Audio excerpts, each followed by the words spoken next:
So let us solve a problem.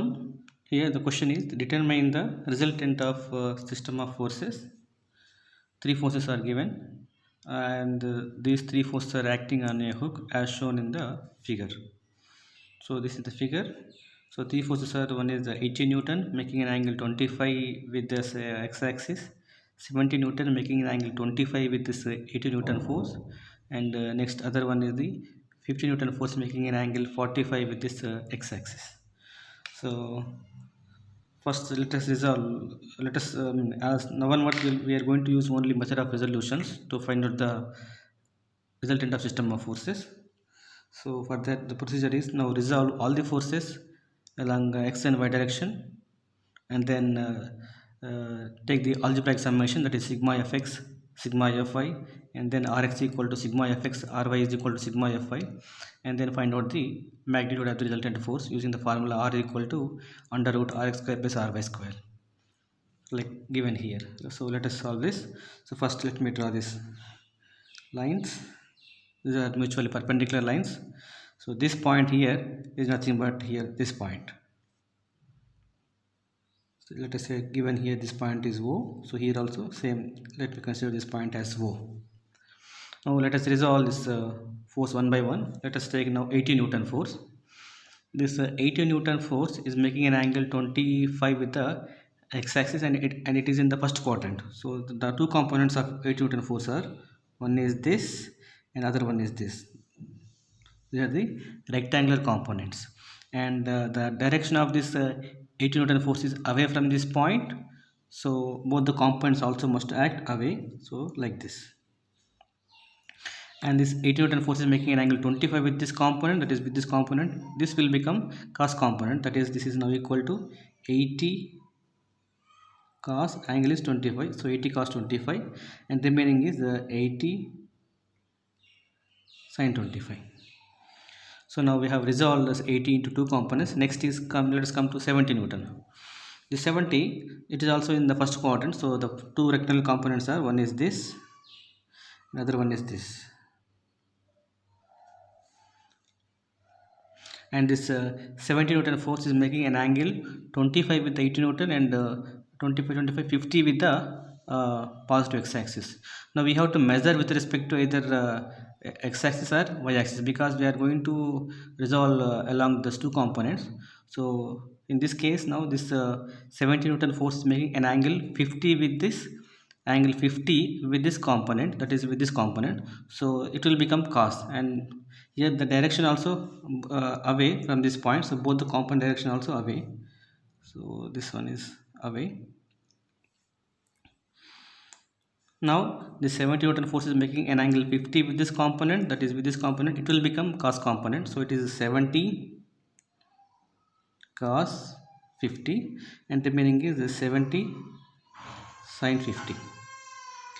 Now let us discuss, come to the third force, that is the 50 Newton force. Now it is in the fourth quadrant here. So its two components are, one is this, other is this. So this is the one component, another one is this one, and here the direction is away from this point. So both the components direction also away. So like this, and this 50 Newton force is making an angle 45 with this component, that is this component. It will become cos. So it is now 50 cos 45, and remaining is the 50 sin 45. So we have resolved all the forces.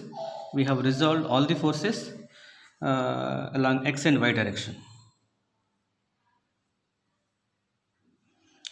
Now after resolving all the forces acting on the body into its rectangular component, like along x-axis and y-axis, now let us write the formula. So according to the formula, now Rx, that is the x component of the resultant force, Rx is equal to sigma fx. Sigma fx means algebraic sum of x components of all the forces acting along x direction. So that are shown here. So these are the x components of all the forces acting on the body. So let us write that algebraic summation. So this now first one here is 80 cos 25. The direction is positive x-axis, so it is plus 8 cos 25. So it is plus 80 cos 25. Next is here 70 cos 50. It is also acting along positive x-axis, so it is also plus 70 cos 50. And third one is 50 cos 45, also acting along positive x-axis, so it is plus 50 cos 45. So we'll get some value. The value is equal to, so let us solve this value. So it is 80 into cos 25, 80 cos 25, then plus 70 into, it is cos 50, plus 50 into cos 45. This is equal to 152.8555. So I'll take it as 152.86 up to two digits after decimal point. So it is 152.86. All are in Newton, so it is 152.86 Newtons. Similarly, next let us go for this Ry. Ry is equal to sigma Fy. Ry is equal to sigma Fy. So coming to from here, now this is the 70 sin 50 acting along positive y direction, so it is plus 70 sin 50, 70 sin 50. And next 80 sin 25 also acting along positive y direction, so it is plus 80 sin 25. And this 50 cos 45 sin 45 is acting along negative y direction, so it is minus 50 sin 45. Let us find this value now. So 70 into sin 50 plus 80 into sin 25 minus 50 into sin 45. So this value is equal to 52.077. So 52.077, I will take it as 52.08 Newton.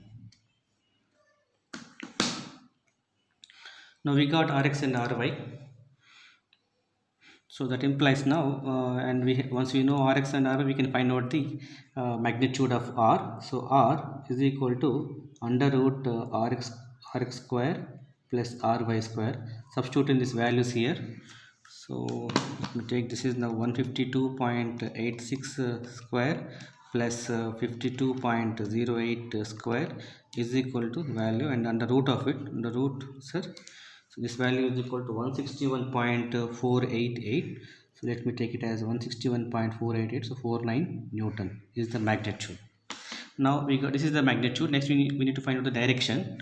So now if you take this, consider this Rx value. Rx is plus 152.86, means it is acting along positive x direction. So let me draw this. So this is Rx with the magnitude of 152.86 Newton, and Ry also positive. So I will draw along positive y-axis. Now since we have Rx and Ry here, so R must be acting this direction. This must be the R value. And you may measure with respect to y-axis or with respect to x-axis. Let me measure with respect to x-axis. Say I will take it as alpha. Then from this figure, tan alpha is equal, that is if you extend this one here, this angle is 90, this is Ry, so tan alpha is equal to Ry by Rx, and substituting here what we get, this alpha value. So Ry is equal to 52.08 divided by 152.86 is equal to some value, and shift tan inverse of this answer, so you'll get 18.81 alpha, 18.81 degree. So this is the final direction. So finally, if you see here, so these are the system of forces acting. So if we replace all these forces, so finally what we got here is this R at this point O. R is acting in this direction with magnitude equal to 161.49 Newton, and making an angle alpha, that is this angle is 18.81 degree. So that implies if you replace all the system of forces by the single force and with making an angle like this 18.81 with x-axis, then the effect is same. So this is the meaning of this resultant of system of forces. So this completes the problem.